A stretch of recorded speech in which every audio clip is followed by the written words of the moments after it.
Double-header time, it's the evening match, it's Punjab Kings against CSK, and what is almost a must-win match for CSK so early in the tournament, because they need some confidence. And listening to Stephen Fleming, they're very much searching for the right lineup. They've used 17 players already in the first 4 games, which is the most of any team. They are searching for some consistency and some volume of runs at the top of the order to allow the cameo players through the middle to be able to do their job. At the moment, it's a bit too much asked of them. So Stephen Fleming and Gaikwad have basically tried all of the overseas. They've tried the all-rounders and Sam Curran. They've tried the bowling lineup in terms of Alice, in terms of having a crack as well. So they've tried everything. They've brought Conway in, who's obviously been a high-volume player for them in the past, and they're hoping that he's going to find some form. So I'll talk about CSK in a moment, but they are certainly the side under pressure. So Punjab Kings lost their last match against RR at Mullanpur, so they have played at this venue. They decided to bowl first, but they ended up chasing over 200, which was the first time 200 was scored at this ground. So Punjab have got a pretty settled lineup, and they're relying very much on a top 3 Indian batting lineup, lots of all-rounders and the likes of Stoinis and Maxwell, and then the bowlers of Jansen and Ferguson to complement an Indian core that is pretty strong. So if we just go through the Punjab lineup that they had in their last match, sort of talk about what went well, what didn't go so well. So Arya, for example, he got an absolute beauty from Archer early on, first ball. It very much reminded me of the Ryan Harris delivery to Alistair Cook in a test match early on, one that pitched on middle, nibbled away and hit the top of off. So not a lot that Priyansh could do about it. So hopefully he doesn't overthink it, because he likes to play that aggressive game, and I would expect that he'll look to take on the seam of Khalil and potentially Chowdhury early on in the innings. Anyway, Prop Simran looks in very good touch. He's played nicely. He's always been that kind of cameo player, but we've seen some real involvement in his maturity. And now if he's getting a score, he's getting a score that can help contribute to a win for Punjab Kings. So he used to very much just be a guy who scored off the back foot or ran down the wicket and hit over the offside. He's now getting inside the line, hitting leg side as well. So really impressed with the progress of Prop Simran Singh, and his keeping has improved also. I was a little bit concerned earlier on in the tournament, whether his keeping was going to stand up to having to play every game in the IPL, but he's been impressive, both standing up and back. So Shreyas Iyer was out of character in the last match against Jofra Archer. He looked really in a hurry. He premeditated. So with his dismissal, you would have seen that he was back off the ball. His weight was back. He was expecting a short ball. Archer bowled pretty much a length ball or even slightly full and got his poles knocked over. So Shreyas Iyer is far too good a player to premeditate from my perspective. He hit a beautiful shot on the up over extra cover first ball, but he played the ball on its merit, and I think he needs to do that, because he's the guy that sort of holds that team together. He is their best player from a runs volume perspective, and as I said, he's too good a player to start to premeditate and guess what the bowler's doing so early on in the innings. Stoinis is the guy for me that they've put him up to 4, they've promoted him and said, look, we want you to play an innings of substance.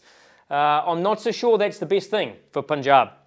I think personally I would move Shashank up to 4 in terms of he's got that technique, he's got that rhythm of the game where I think he can control those middle overs nicely, and if he's in, he can bat at the death.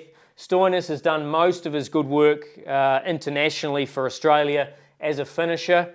For me, if you've got Maxwell and Stoinis down here at the bottom, you're a very destructive side at the bottom, and you're not losing anything with Shashank sliding up to 4. So for me, Stoinis needs some runs, but I think his role needs to be identified more down in this finishing role. And as I said, I think Shashank is wasted a little bit down there at 7. If Stoinis is going to get used as a death bowling option, also I think it's a matter of him staying ahead of the game a little bit. We saw he bowled the 20th over in the last game. Once he bowled that slower ball and it started to get hit out of the park, he bowled the slower ball bouncer, he got ramped. He was sort of always chasing the game. And I think the beauty of your good death bowlers is they're kind of ahead of the game a little bit. So Stoinis got to learn to bowl a little bit wider for me at the death. that wide Yorker and get hit more to the offside rather than relying so much on those slow balls into the surface. But fine player and will definitely be in this lineup. It's just how they can fit him in. Wadera, I picked him as the emerging player of the tournament early on. He missed out the first game. I was a little bit worried. But he's come in, he's played 2 very fine innings and he's looked composed. And he's obviously played some cricket for Mumbai Indians. Was picked up as a local boy, so he's from Punjab. He knows the grounds at Punjab and he's been really impressive. And once again, another left-hander that they can slot in the middle here, and he's got genuine power, so I've been impressed with Wadera. Glenn Maxwell is getting back to his best, and I look at that not so much from the runs scoring perspective, but I look at the positions that he's getting into. And if he's getting in good, strong positions where he gives himself at least 2 options, then you know that Glenn Maxwell is really focused in terms of his role. So I expect him to, in the next couple of games, to make some real major contributions for Punjab. I've talked about Shashank. As I said, I think his potential is probably more sliding up. I think he's got that ability to manoeuvre his game nicely in the middle order. Now they used, Shegde came in, I think his first game, he only had a few balls at the crease. He got picked because he was so impressive for Mumbai in the T20 competition domestically. He had a strike rate of over 200. He is a power player, so I hope they give him some opportunity. The only thing that would change that is whether they wanted to bring in Harpreet Brar as another option. What would probably stifle that is the fact there are so many left-handers in the CSK lineup. So they'll use Maxwell a lot against the likes of Rachin, Conway, Dubé and Jadeja through the middle. So probably off-spin will be used more than left-arm spin. But that would be the only reason why I think Shegde would not get another opportunity. But I hope they give him another go. I'd like to see him in full flight. Marco Jansen at Mullanpur needs to bowl a slightly fuller length. He bowls that natural length, which is once again above hip height, and on the surface it just sits up. So I think he needs to bowl a slightly fuller length at Mullanpur, particularly against this lineup who will sweat on the back foot. If he does that, then I think he will cause trouble again. Against the 2 left-handers at the top, if he gets the ball shaping away, then slip will be in play. Arshdeep, if he started to swing the ball but from too straight in the last match, I think if he can his alignment is slightly straight where he's swinging it from the stumps and going down leg, if he can just change his alignment slightly to swing it from 4th or 5th stump, then he will be back to his best. And he looked better rhythm, he just didn't quite have that line as well as he normally does. Lockie Ferguson looks confident. You know he's confident when he bowls a Yorker and he gets that knuckle ball coming out. And that knuckle ball that got rid of Jaiswal really got Punjab back in the game. So he's a fine bowler when he's confident. As I said, he's got those 2 strings to his bow along with that hard length. So he's important. Yuzi Chahal just needs some confidence. He hasn't quite hit the season running as he has in previous seasons. For me, it's about changing his pace. At the moment, his pace variations aren't quite there. He's getting hit, so he's becoming a little bit too predictable. So for me, it's about starting his overs early, actually bowling a little bit quicker and then slowing it up, rather than, as I said, being a little bit one-dimensional in terms of how he operates. But once he gets 1 or 2 wickets, he'll get confident, and then he's away, and we know how good he is in the IPL. So I think Punjab, that lineup is pretty settled. They've got loads of different options they could go to. And Ricky Ponting hasn't really pulled out the same team every game. He's actually given a few different players opportunities. But I think that's a nice lineup. They didn't quite get it right in the last match, but I think that's the lineup they should stick to at Mullanpur because they've got used to conditions. From CSK's perspective, as I said, they've used 17 players. They brought Conway in here, and I think they do need to trust the fact he's done so well in the IPL, trust his performance, trust the fact he knows how to score runs in the IPL. For me, though, I would open with Gaikwad again. Gaikwad and Conway have formed a formidable opening partnership in the IPL, and they've got a little bit caught up in the form of Rachin Ravindra, his one-day form. I think there's no issue with having Rachin batting at 3. because he's not the sort of guy who has to rely necessarily on the power play. I would revert back to what works for you. And having Gaikwad at 3 for me is a waste, because he's the sort of guy who, as I said, left-right opening combination with Gaikwad and Conway. He's done so well opening the batting in terms of close to the orange cap. He's won it on occasions batting at the top when he opened with Faf du Plessis. When he opened with Conway, they had a great combination. For some reason, they've moved him for 3. Maybe it's a little bit of a protection of the rest of this middle order, but I just don't think CSK are in a situation to do that. I would bring Rachin to the middle order or to bat at 3. Vijay Shankar, you know, he got a score in the last game. He really struggled, but he will be better off for that opportunity. Sort of his first, you know, real taste of it for a while. He never got away, but it was a toughish surface. And as I said, I think he will be better off for that. Dubé, you know, needs to play an innings of substance. And for me, he's got to be that guy that takes Chahal down. So that matchup between Chahal and Dubé will be critical through the middle overs. Dubé has played the odd, you know, the odd cameo, I guess, or the odd shot where you go, look, he's going to get away, but he just hasn't quite done it. But he relies on this top 3 setting the game up for them.